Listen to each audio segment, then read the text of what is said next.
Good evening, everybody. Brett Ladrato, Executive Editor and Business Insider here with Senator McCaskill. Thank you, Senator, for joining us. We are live. You can see some of the fury behind us after what was a sort of a monumental presidential debate.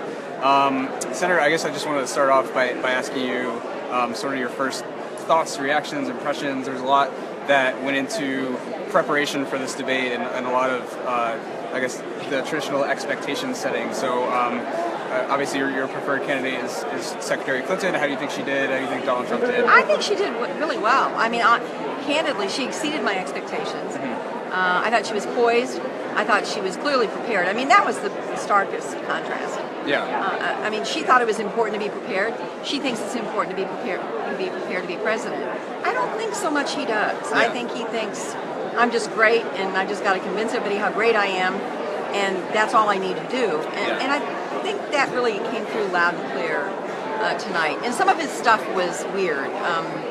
For business folks, the whole rant on Yellen and the Fed, I think most people who pay attention to business are going to find those strange comments. Yeah. Because they're so outside the mainstream. Well, he's been sort of harping on this for a while now, that the Fed is manipulating interest rates until Obama leaves office, and it's way out of the mainstream. And I'm curious what actual voters think about this. If it's too in depth for them, or I don't think they probably.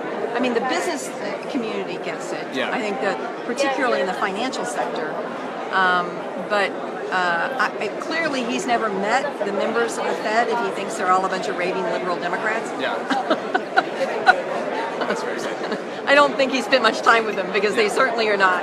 I think they're trying very hard to manage monetary policy in an independent way, which I think in many ways saved our country as it relates to our recovery compared to other countries in Europe and around the globe. What was the moment that sort of stood out to you for Secretary Clinton the most from tonight? I thought her opening about comparing and contrasting their two plans, how she was going to cut taxes and how she was going to raise taxes on the very wealthy, and what the jobs that would be created and how important it was to invest in things like, clean energy and infrastructure and the grid, all those things, compared to his, which is really just kind of warmed over, trickle down, give a tax break to the very wealthy. Yeah. I thought she did that very well, and I think most Americans that are sitting kind of on the undecided fence, I think they would have found that very persuasive. Yeah. One of her, I guess, to further that, one of the moments that stood out to me was on how she kept there was a lot that went into the pregame debate talk about how her plan should be to needle him. And I thought she did that very effectively with the tax return issue, and she laid out three very specific things that she thought might be behind his decision not to release taxes.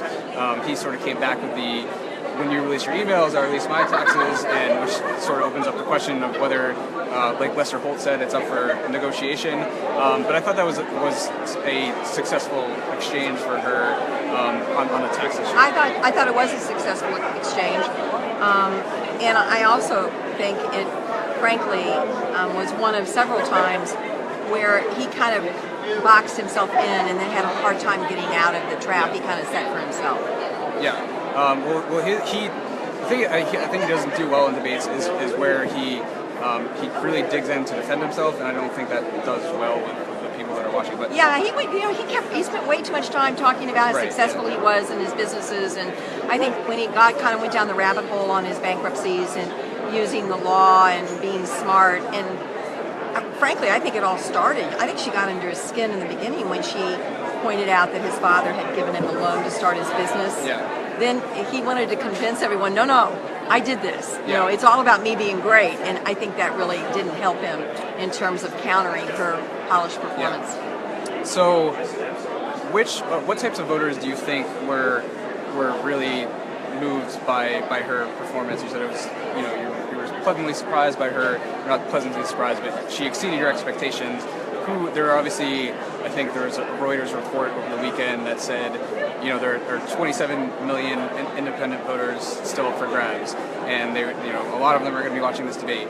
has been a lot of ink spilled on her alleged problems with millennial voters, how they're not rallying around her. Gary Johnson is sort of stealing some of that vote away, polls show. So which, is it both of those? Is it one or the other that you thought she appealed to more tonight? Obviously, we're here at Hofstra University on a college campus, where they had the day off today to sort of engage in the debate and all the festivities around it. Listen, there are a lot of Americans who made up their mind and they're not going anywhere. Yeah. Trump has a core of support, and it's going to be with him no matter what he says or does. But there are a lot of voters. Some of them are millennials that aren't enthused yet. Some of them are independent voters that just weren't sure about her. But when you elect a president, you're electing somebody that's going to be in your living room for at least 4 years, and that you're going to feel like is part of your life in some ways. I just think that the way Trump conducted himself tonight, I don't know how many voters she convinced to go to her side, but I don't think he convinced any. I think he'll keep his core support, but I don't see how he grows support after that performance tonight. Yeah. Back to the tax return issue, I think you were talking to another reporter about this just a little bit ago, but a comparison that I wanted to bring up I actually thought the same thing during the debate, was that she was going after him a lot like Harry Reid went after Mitt Romney in 2012, and I thought you sort of laid out the question that you had asked was is he comparable to Mitt Romney on that?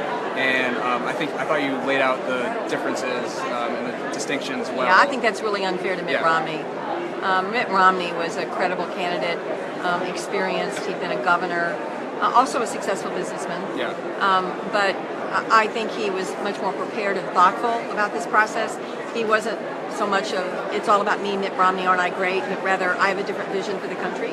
I thought he was a worthy foe in American presidential politics.